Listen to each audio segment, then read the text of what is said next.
ETF index mutual funds నేర్చుకుని stock మార్కెట్లో రాణించాలనుకుంటున్నారా? వెంటనే ఈ నెంబర్కి కాల్ చేయండి. నమస్తే రమ్మగారు. నమస్తే జయ. రమ్మగారు, ఆడవాళ్ళకి ఆర్థిక స్వేచ్ఛ ఒక రకంగా చెప్పాలంటే ఎక్కువైపోయింది. దీనివల్ల సమస్యల్ని చూస్తూ ఉన్నాం, ఇదివరకు లేని కొత్త కొత్త సమస్యల్ని. మరోపక్క చూస్తే ఎంత చదువు ఉన్న వాళ్ళైనా సరే ఆ స్వేచ్ఛ అనేది లేకపోవడంతో ఎంతసేపు తనకున్న పార్ట్నర్ దగ్గర చేజాపటమే, ఇలాంటివి చూస్తూ ఉన్నాం. అసలు ఎంతవరకు ఉండాలి, ఎంతవరకు ఉందని మీరు అనుకుంటున్నారు రమ్మగారు? ఎంతైనా ఉండాల్సిందే జయ. ఉండాల్సిందే అంటారా? ఆర్థిక స్వేచ్ఛ తప్పనిసరిగా ఉండవలసిందే. ఇవాళది కాదు, పూర్వకాలం తీసుకో. మన అమ్మమ్మ నాడు మా అమ్మగారు అంటే ఆవిడకి ఆ పరిస్థితి లేదనుకో. జనరల్గా మా అమ్మ, మీ అమ్మమ్మ ఆ ఏజ్లో ఉన్న వాళ్ళకి ఇళ్లలో ఆర్థిక స్వేచ్ఛ ఏమి ఉండేది కాదు. చదువులు లేవు, ఉద్యోగాలు లేవు, ఇంట్లో ఉండేవాళ్ళు. భర్తలు ఏమైనా ఇస్తే దాంతో ఇల్లు నడిపేవాళ్ళు, లేదా భర్తలు తెచ్చి పడేస్తే ఇల్లు నడిపే కాలాన్నే మన అమ్మలు చూశారు. వీళ్ళకి ఆర్థిక స్వేచ్ఛ ఉండేదా ఆ రోజుల్లో? తెలియదు మనకి. వాళ్ళకి ఏముండేవి?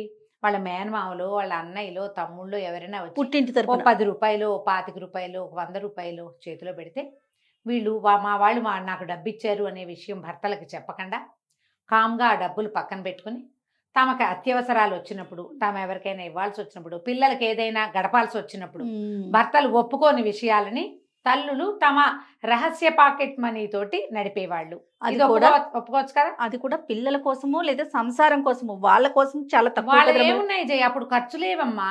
ఆడవాళ్ళకి ఖర్చులు లేవు, పాడలేవు. భర్తలకి తెలియని ఏ ఖర్చు ఆ రోజున లేదు. ఆ కాస్త పావల అర్ధ 10 పైసలతోటి చేసేవాళ్ళు.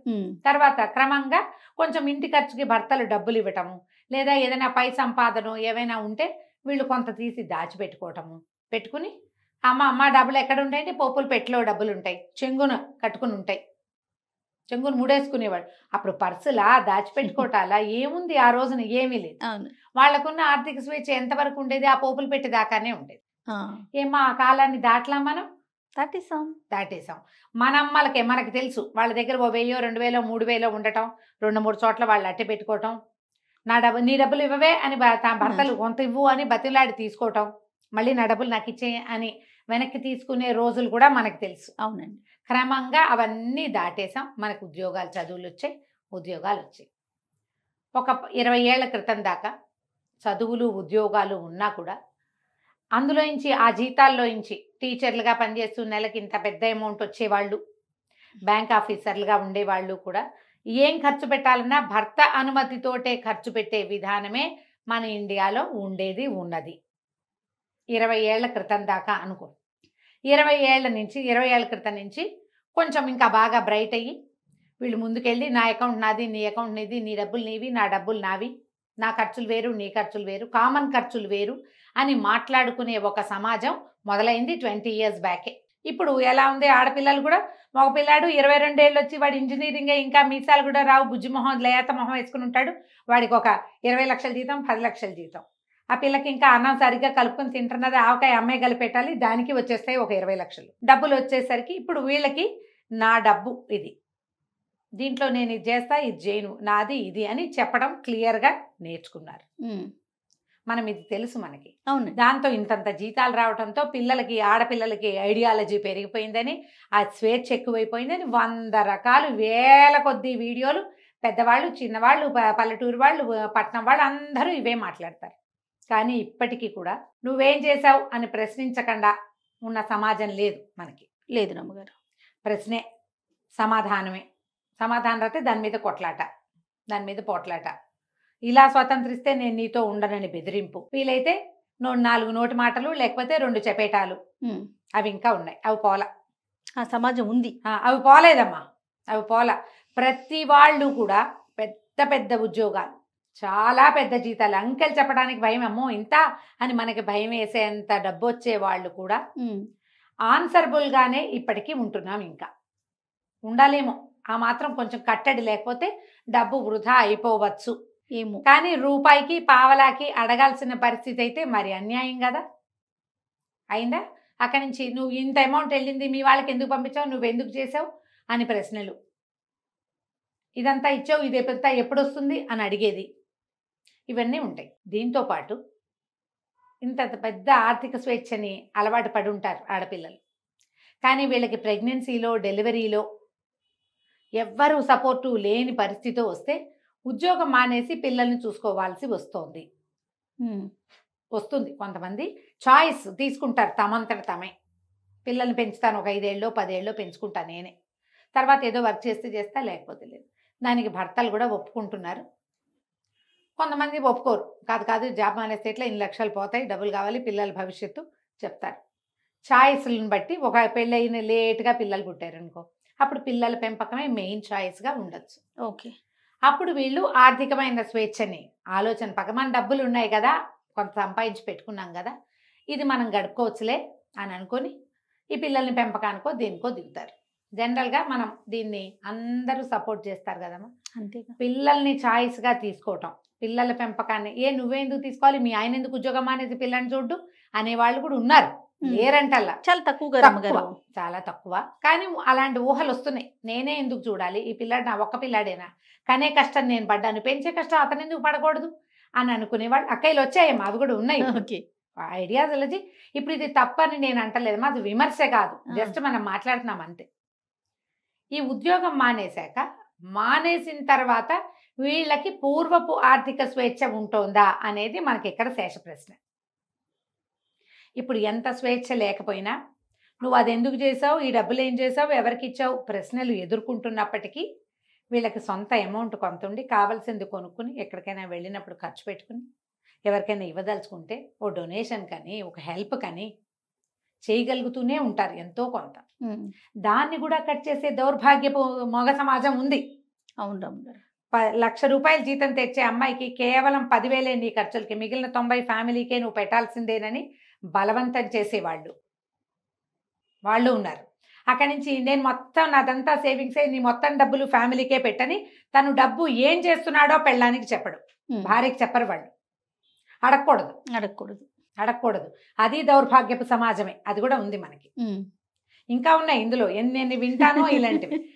అక్కడి నుంచి ఈ డబ్బుల్ని అమ్మాయి అబ్బాయి ఇప్పుడు మీ ఇద్దరికి చెరుకో 1,00,000 లేదా మగవాడికో 2 లక్షలు అమ్మాయికో 1,00,000 వస్తాయి అనుకో, మీ ఇద్దరు కలిసి మాట్లాడుకుని ఒక చోట డబ్బులు పెట్టడం అనేది ఎంత మంచి పద్ధతి.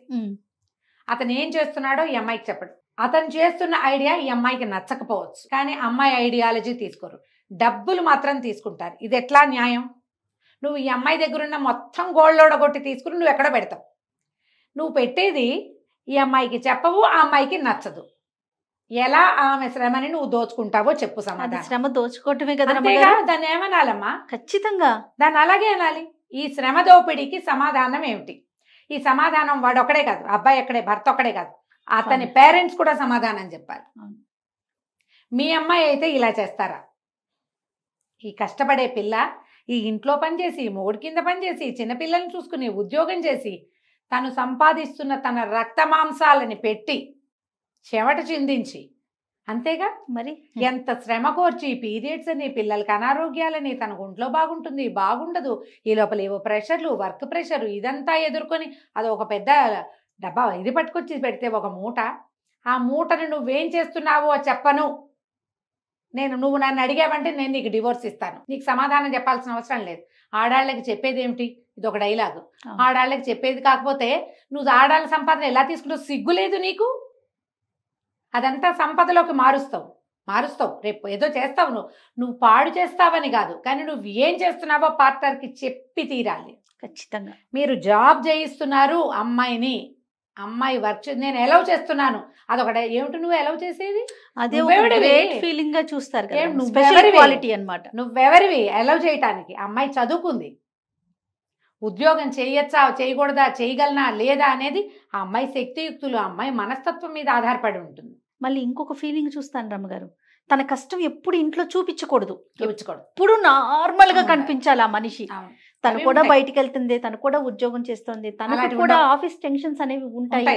అవి పట్టించుకునే రాగానే అమ్మాయి నవ్వుతూ ఆహా అంటూ అడ్వర్టైజ్మెంట్ లో లాగా ఇంటికి వచ్చి వంట చేస్తున్న ఒక అడ్వర్టైజ్మెంట్ చూస్తాను నేను, నాకు ఎంత మంటగా ఉంటుంది. ఇలాంటి వాళ్ళని కూడా చూస్తామండి. ఆవిడ ఆఫీస్ లో బాస్ ఒక అడ్వర్టైజ్మెంట్ చూస్తా జయ నేను, అమ్మాయి అంటే ఇష్టం నాకు, యాక్ట్రెస్ పిల్ల అంటే. ఓకే. ఆఫీస్ లో అమ్మాయి బాస్ ఈ పనంతా చేసి వెళ్ళండి అని సబార్డినేట్కి చెప్తుంది. తను ఇంటికి వెళ్ళిపోతుంది. ఇంటికి వెళ్ళిపోయి చక్కగా అంతా వంట చేసి జుట్టు ముడేసుకుని చూడ్డానికి చిలకలా ఎంత ముద్దుగా ఉంటుందో అది. చక్కగా వంట చేసేస్తుంది, అన్ని రెడీగా పెడుతుంది. హస్బెండ్ రాగానే టట్టడ ఆయన మొత్తం వంట అంతా చూపిస్తుంది అనమాట. ఏమిటి మీరు ఏం చూపిస్తున్నారు అడ్వర్టైజ్మెంట్లో? నువ్వు ఆఫీస్లో అడవా చాకిరి బాస్గా నీ దగ్గరికి 100 మందిని హ్యాండిల్ హ్యాండిల్ చేస్తూ చేయాలి. నువ్వు ఇంటికి వచ్చి చక్కగా ఈ వంట అంతా చేసి భర్తకి పెట్టమనే? పెట్టాల్సిందేనా? పెట్టు, బాగుంది. పెట్టు. నీ ఓపిక అది ఒక రోజు ఉంటుంది, ఒక రోజు ఉంటుంది కదా ఉండదుగా రమ్మగారు. అప్పుడు అప్పుడు ఎప్పుడు ఏటెళ్ళ కాలం 24 గంటలు 24/7 మరి ఇలాగే చేయగలరా అమ్మా ఎవరైనా? నాకు అడ్వర్టైజ్మెంట్ చూస్తే ఆ పిల్లంటే ఎంత ఇష్టమో, ఆ కాన్సెప్ట్ అంటే అంత కోపం వస్తుందా? నేను ఈ ఎలా సందర్భం చేయగలుగుతారు? అవును, ఇంకొక విషయం చెప్తాను రమ్మగారు. ఇదివరకు లాగా పొలాల్లో పడిపోయో మట్టి రాసుకోను లేకపోతే చెమట్లు కక్కే జాబు అబ్బాయిలకి ఉండట్లా, అమ్మాయిలకి ఉండట్లా. అమ్మాయిలకైతే అస్సలు ఉండట్లా నేను అవును. చూసినంత వరకు. ఉమ్, ఏసీ కిందో ఫ్యాన్ కిందో కూర్చొని టకటకలాడించుకోవటము, అదే. మాకులాగా మాట్లాడటం, ఇలా ఏసీ కింద వర్క్ చేసే జాబ్స్ ఉన్నాయి. అది ఫిజికల్ స్ట్రెయిన్ ఎక్కడ కనిపిస్తుంది రమ్మగారు? ఆ స్ట్రెస్ ఎక్కడైనా కనిపిస్తుందా? స్ట్రెస్ అంతా ఎక్కడ మెంటల్ లోపల గానే ఉంది, ఉంటుంది కదా. లోపల ఉంది కదా. వీళ్ళు ఏముందా ఏసీలో కూర్చుంటున్నారు, వీళ్ళకి జీతాలు వచ్చేస్తున్నాయి. ఏసీలో కష్టం కూర్చోటమేగా. అంతా నాదే, నేనే కష్టపడుతున్నా ఈ ప్రపంచంలో. నువ్వైనా మట్టిత్తేవా ఏమైనా కాదు. ఏం కాదు. అయినా ఇప్పుడు ఈ చూడు, ఫీలింగ్ కూడా చూస్తాం రమ్మ గారు. ఉంటాయి, ఉంటుంది. మేము మాకు టెన్షన్లు ఉంటాయి. ఆ. నీది టెన్షన్ లేని జాబు, అసలు. మాకు టెన్షన్ ఉంది అసలు నీది ఒక ఉద్యోగమా అంటారు. ఏంటో ఉద్యోగం కాదు, కానీ నేను ఒక మాట చెప్తా జయ, వాళ్ళది ఉద్యోగాలు కావు, చిన్న ఉద్యోగం, ఏదో చిన్న పని. కానీ ఇంట్లో పని, ఇంట్లో ఆడవాళ్ళు ఉంటే ఎన్ని పనులు చేయాలో, ఆ బట్టలు పాతలు, ఇల్లు వాకిలి, పిల్లలు జల్లలు, చుట్టాలు, మరి వంట, కొంపగోడు, ఇవన్నీ చేసుకుని అక్కడికి వెళ్ళి అక్కడ నవ్వు మొహం పెట్టుకుని అక్కడ ఉండి అవును. మళ్ళీ ఇంటికి వచ్చి మళ్ళా మొదలే కదా, మళ్ళీ నవ్వు మొహమే పెట్టాలి. మళ్ళీ నవ్వు మొహం పెట్టాలి, మళ్ళా పని. పోనీ దీంట్లో ఆ. చేద్దాం, అవన్నీ చేసేద్దాం. చేస్తున్నారమ్మా బంగారు తల్లులు. ఏ మట్టితో చేశాడో గాని భగవంతుడు ఈ రోజుల్లో ఆడపిల్లల్ని అవును రమ్మ గారు, అన్నీ ఇంటా బయట చేస్తున్నారు. కూడా చేసుకుంటున్నారు. చేస్తున్నారు. కానీ ఆర్థికంగా ఫ్రీడమ్ ఉంటుందా? ఇది మన క్వశ్చన్. అదే అవును. జాబ్ మానేసి ఇళ్లల్లో ఉన్న వాళ్ళకి ఆర్థిక స్వేచ్ఛ ఉండనిస్తున్నారా? ఉండనివ్వట్లేదు జయ, ఉండనివ్వటల్లా. మనము మామూలుగా పని వాళ్ళ దగ్గర కూడా చూస్తాం, సెపరేట్గా అకౌంట్లు మెయింటైన్ చేసుకుంటారు. సొంత ఖర్చులకి 100, 200, 300, 500 పాత రోజుల్లో పెట్టుకున్నట్టే డబ్బులు పక్కన పెట్టుకుంటారు. గూగుల్ పేలో ఉంచుకుంటారు. అమ్మ అందులో పెట్టద్దు, మా ఆయన చూసేస్తాడు, నా చేతికి ఇవ్వు అని Yes. తీసుకుంటారు. అవును రమ్మ గారు. తీసుకుంటారు. మరి వాళ్ళ సొంత ఖర్చులు ఉంటాయి, అన్నిటికీ మొగుళ్ళకి సమాధానం చెప్పాల్సి వస్తుంది. పనేమో వీళ్ళు చేస్తారు, డబ్బులేమో వాళ్ళు మేనేజ్ చేస్తామంటారు. ఈ విధానం మారితేనే మీకు స్వేచ్ఛ వచ్చినట్టమ్మా. ఇది మారాలి. ఇప్పుడు మా ఫ్యామిలీ కోసం ఒక పెద్ద అమౌంట్ లేదా ఒక అకౌంట్ అనేది ఉంచుకుని అందులో అది కదిపేటప్పుడు మీరిద్దరూ మాట్లాడుకునే చేయండి. కానీ మీ సొంత ఖర్చులకని మరి ఎలా అంటే కనీసం ఒక 30% అయినా సొంత ఖర్చులకి ఉంచుకోండి. కనీసం 30% మీ శ్రమకి గుర్తింపు. అకౌంట్స్ సీజ్ కలిపేసేయటం. ఎప్పుడు జాయింట్ అకౌంట్లే ఉంటాయి జయ భార్యాభర్తలకి. ఆడవాళ్ళకి సొంత అకౌంట్లు ఉండనివ్వరు. ఉండనిచ్చిన మొత్తం పాస్వర్డ్తో సహా వాళ్ళకే తెలుసు. నువ్వు చూడు, చాలా మందికి భర్తల పాస్వర్డ్లు తెలియవు, భార్యల పాస్వర్డ్లు అందరికీ తెలుస్తాయి. ఇంట్లో పిల్లలు కూడా తెలుస్తాయి జయ. అవును రమ్మ గారు. ఫోన్లకు అంతే, ఏటీఎం కార్డులకు అంతే, ఏటీఎం కార్డు అంతే, డెబిట్ కార్డు అంతే, క్రెడిట్ కార్డు అంతే. అన్ని పిల్లలకి భర్తకి తెలుసు, భర్త గారివి తెలియదు. ఒక్కటి కూడా తెలిసి ఉండదు. మనం ఏం చేసినా, మీరు ఏం చేసినా భర్తలకు వెంటనే అది వచ్చేస్తుంది. అక్కడ 1000 గీసింది, ఇక్కడ 2000 గీసింది, అక్కడ 10,000 ఏదో. కానీ భర్తలు చేసినవి మీకు వస్తాయా? రావు. ఇప్పుడు సమానత్వం ఎక్కడుందమ్మా? నేను సమానత్వానికి చెప్పట్లేదు, కనీసం 70-30 ఉంచుకోండి అని చెప్తున్నా. ఆ మాత్రమైనా తీసుకోండి. అది లేనిదే కుదరదు. డబ్బే జీవితమా? డబ్బు ఇంపార్టెంటా? కాదు. మానవ సంబంధాలు ఇంపార్టెంట్. అవును. మరి మగవాళ్ళకి అవి కాదా? కాదు రమ్మగారు, కాదు. డబ్బు ఇంపార్టెంట్ కాదన్నప్పుడు మనం ఇంట్లో కూర్చోట్లేదు కదా. కూర్చోట్లేదుగా. అంతే కదా, మనం కూడా పరుగులు పెడుతున్నాం కదా జయ. పెద్దవాళ్ళు ఉంటారు. ఇప్పుడు మన అమ్మలు కొంతమంది, నా ఏజ్ కంటే కొంచెం పెద్దవాళ్ళు అనుకో. నా ఏజ్ అంటే ఇంకా సంపాదించే వయసే కదా. అవును. 60+ అయ్యాక ఇప్పుడు మన అమ్మ ఉంది, ఎక్కడో ఉంటుంది, ఆవిడ ఏదో ఊళ్ళో ఉంటుంది, మనం ఒక ఊళ్ళో ఉంటాం. అమ్మకి అంత డబ్బులు వస్తాయి రావు. ఆవిడ కూరలు తెచ్చుకోవాలి, సరుకులు తెచ్చుకోవాలి, చేయాలంటే మనం ఏం చేస్తాం? ఓ గూగుల్ పేనో, ఓ ఫోన్ పేనో, ఇంకోటి ఏమిటో పెట్టి రెగ్యులర్గా అందులో డబ్బులు ఉండేలాగా చూస్తాం. అమ్మ తన దారిని తను ఖర్చు పెట్టుకోవడానికి. ఖర్చు అంటే ఏమిటో వాడేసుకోవటం కాదు, రెగ్యులర్ దైనందిన అవసరాలైనా ఉంటాయి కదా, అది మన ఇంటికే తీసుకొస్తారు. ఒక అకౌంట్ వాళ్ళ గూగుల్ పేకి అటాచ్డ్గా చేసి వదిలిపెట్టాలి. పెళ్ళాలకి అలా చేయకుండా చేసే వాళ్ళు ఉన్నారు తెలుసా ఇప్పటికీ. ఈ రోజుల్లో యంగ్స్టర్స్ 30+ వాళ్ళే మీరు బాగా ప్రాక్టికల్ గా కేసెస్ ఒక్క చూస్తున్నారు. రూపాయికి కూడా సమాధానం చెప్పాల్సిన స్థితిలో ఉంటున్నారు ఆడపిల్లలు. కేసులు చూస్తున్నారు కదా రమ్మగారు. ఉద్యోగం మానేశారంటే వెంటనే వాళ్ళ అకౌంట్ చచ్చారే. భర్తల పరం అయిపోతాయి. అందులో డబ్బు ఉంటుంది బోల్డు, కాస్త కుస్తాగా జయ కళ్ళు తిరిగేంత అంకెలు ఉంటాయి. అయినా సరే ఎంత ఘోరం కదా రమ్మగారు. చాలా ఘోరం అమ్మా. దీన్ని సహించద్దు. అప్పుడు గొడవలు అయిపోతాయండి, డివోర్స్కి వెళ్తా. ఏమిటి డివోర్స్? నీ ఒక్కదాని బాధేనా? అవతల వాడి బాధ కాదా? ఇక దానికి ఫైనల్ డెసిషన్ అదేనా? ఏం నువ్వు సంపాదించిన డబ్బులు నువ్వు కొంత వాడుకోవడానికి కూడా డివోర్సేనా? ఎట్లా అది ఎలా సాధ్యం ఇప్పుడు చెప్పండి. మగవాళ్ళు ఎందుకు ఈ రకమైన దౌష్ట్యానికి దిగుతారు? నాకు సమాధానం అక్కడ కావాలి. ఆడాళ్ళు కాదు, మగవాళ్లే. మీకు వద్దా భార్యలు? తనకే 36 భర్త కావాలా? వస్తాయా? ఇది కాకపోతే ఇంకోటి వస్తుందా మీకు? రాదు. పైగా ఇండియాలో ఏమిటి 1000 మంది అబ్బాయిలకి 845 మంది ఆడపిల్లలు ఉన్నారమ్మా. ఇది బాగుంది నిజంగా. నిజం రమ్మగారు. మీకు పెళ్లి అమ్మాయికి భర్త, కుటుంబము, ఫ్యామిలీ, సంతోషము ఆడవాళ్ళకి ఎంత అవసరమో, మీతో పాటు ఉన్న ఒక స్త్రీ ఆమె యొక్క సంతోషము, ఒక నిద్ద, వీడు నాతో ఉన్నాడు, నేను ఇతనితో ఉన్నాను, నా జీవితం బాగుంది అని ఆమెకి అనిపించటమే మీ బతుకు. అది లేనిదే వేస్ట్ మీరు. అంతే. ఆమెకు ఆర్థిక స్వేచ్ఛ లేదు, ఎవరికైనా కలవడానికి లేదు, ఎవరితో నా ఫోన్లో మాట్లాడడానికి లేదు. కాసేపు మాట్లాడితే అంతసేపు ఎందుకు ఇక నువ్వు ఏంటి ఊపిరి కూడా దీనివరా మీరు? అన్నిటికీ మీకు సమాధానం చెప్పాలా? అదేమన్నా బానిస? బానిస కాదుగా. ఇప్పుడు ఆడవాళ్ళకి ఎంత భయమో, జీవితం పట్ల ఎంత భయం ఉండాలో, ఎంత ఒళ్ళు దగ్గర పెట్టుకుని ఉండాలో మీరుండద్దా? ఉండాలిగా, నువ్వు కూడా ఉండాలిగా. ఇప్పుడు దీన్ని నేను తల్లుల్నే అడుగుతున్నాను. మీ కొడుకులకి వద్దా? ఇది మీ కొడుక్కి కావాలా వద్దా భార్య? అతనికి సంసార జీవితం, ఇంటికి వచ్చేసరికల్లా ఎవరో ఒకళ్ళు వేడో వెచ్చో చూసి కాఫీయో టీయో మొహాన్ పోసి కాస్త ఉన్నావా అన్నావా అని అతన్ని కనుక్కునేందుకు ఒక ఇంట్లో ఒక ఆడపిల్ల ఉండి ఆమె సంతోషంగా ఉండటం అవసరమా కాదా? ఆ అమ్మాయి యొక్క సంతోషమే మీ కుటుంబానికి వృద్ధి, అవునా కాదా? అంతేగా. ఇలా దయచేసి ఆలోచించండి అమ్మా. మీ పిల్లల్లో పెద్దవాళ్ళు ఇలాంటి దౌష్ట్యాన్ని చూస్తే దాన్ని కట్ చెయ్యండి, లేదా జన్మ జన్మల అనుభవిస్తారు మీరు ఇదే ఆడపొట్టకు పుట్టుకుంటూ. మనము ఇది అనుభవించి వచ్చిన వాళ్ళమే జయ. అంతే ఈ కదా. స్వేచ్ఛ లేనితనాన్ని ముందు తరాల వాళ్ళంతా చూశారు. ఇప్పుడు అట్లా లేదు. పిల్లలు చక్కగా చిలకల్లా చదువుకుంటున్నారు, ఉద్యోగాలు చేసుకుంటున్నారు, కళకళ్ళాడుతూ 4 రకాల పనులు చేసుకుంటున్నారు. దానికి కొంత ఫ్రీడమ్ ఎక్కడో చోట, ఈ ఫ్రీడమ్ అడ్డుకట్ట గ్యారంటీగా ఉండాలి. అది లేకుండా వదిలేయమని నేను చెప్పట్లేదు. నాకు కూడా కట్టడే. ఇప్పుడు నేనైనా అదే చేస్తాను కదా. అంతే కదా రమ్మగారు. ఎక్కువ పెద్ద పెద్ద అమౌంట్లు ఉండేవి, శాలరీస్ పడే అకౌంట్ల నుంచి డబ్బులు వేరే విస్తారంగా తీసేయకూడదు. వాడేస్తుంటే రేపొద్దున సేవింగ్స్ అవ్వవు. అదే. కానీ ఇవి మాట్లాడుకోవాలి కదా. ఇది మాట్లాడుకుని మీ పక్క వాళ్ళని, స్పౌస్ని, భార్యని ఈ డబ్బు విషయంలో మీరు కనుక సంతోషంగా కాదు, కనీసం కొంత గాలి పీల్చుకునే రకంగా అయినా ఉండనివ్వకపోతే మీరు ఆదిమానవ సమాజంలో ఉన్నట్టే. మీరేమీ జీవితంలో ముందుకెళ్ళినట్టు కాదు. అంతేగా. ఇప్పుడు మీరు రేపొద్దున మీ పిల్లలకి ఏం చెప్తారు? మీ పిల్లలు కూడా ఇలాగే స్వేచ్ఛ లేకుండా చేయటం మీకు కుదురుతుందా? ఒక పిచికని బందికానాలో పెట్టి మధ్యలో దాన్ని చేయి పెట్టి దాన్ని మెడ పిసికేస్తూ ఉంటామా మనం? ఆల్రెడీ ఈ పెళ్లి, పిల్లలు, ఇల్లు, సంసారము బందికానానే. కాకపోతే కొంత స్వేచ్ఛ ఉంటుంది. ఆ కాస్త స్వేచ్ఛనైనా వాళ్ళని అనుభవించనిస్తే జీవితాలు సంతోషంగా ఉంటాయి. అంతే. ఈ ఆర్థిక స్వేచ్ఛ విషయంలో పెళ్లికి ముందే మాట్లాడుకోండి. ఓకే. మనం ప్రీ మ్యారిటల్ కౌన్సిలింగ్ అప్పుడు చెప్తామా, నా డబ్బులు నావి, నా ఇష్టం వచ్చినట్టు చేస్తాను అని అమ్మాయి అనకూడదు. నీ డబ్బంతా నాదే, నేను చెప్పినట్టే నువ్వు వినాలని అబ్బాయి కూడా అనకూడదు. ఈ డబ్బులు మనవి, దీని మీద కొంత ఫ్రీడమ్ నువ్వు అవలంబించు, కొంత ఫ్రీడమ్ నేను అవలంబిస్తా, మన ఇద్దరిది కలిపి కొంత అమౌంట్ ఉండాలి. అంతే.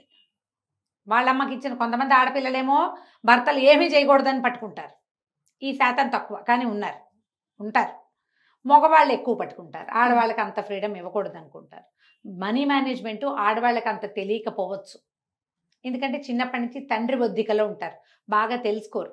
కానీ కొంత వయసు వచ్చాక ఎక్కడ డబ్బులు పెట్టచ్చు, ఎక్కడ పెట్టకూడదు, అలాంటి ఐడియాలజీ వాళ్ళకు ఉంటుంది. మీరు మాట్లాడుకుంటే వాళ్ళ ఐడియాలజీ ఏంటో తెలుస్తుంది. అంతే.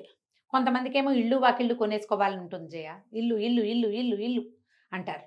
ఇల్లు స్థలాలు కొనేసుకోవాలి, ఎక్కడైనా సైట్లు కొనిపెట్టుకోవాలి. వాళ్ళ ఫాదర్స్ని బట్టి వాళ్ళకి ఐడియాలజీ వస్తుంది. ఒక్కొక్కళ్ళు ఏమో ఎక్కడైనా డబ్బులు మదుపు పెట్టడం, ఈ షేర్స్లో పెట్టడం అని ఇట్లాంటివి చేస్తారు. మీరు అది వీళ్ళు ఇది అయ్యారనుకోండి, అందులోనూ పెట్టండి, ఇందులోనూ పెట్టండి. మాట్లాడుకోండి ముందు. మాట్లాడుకుని ఈ ఆర్థిక స్వేచ్ఛ వ్యవహారాన్ని సార్ట్ అవుట్ చేసుకోండి.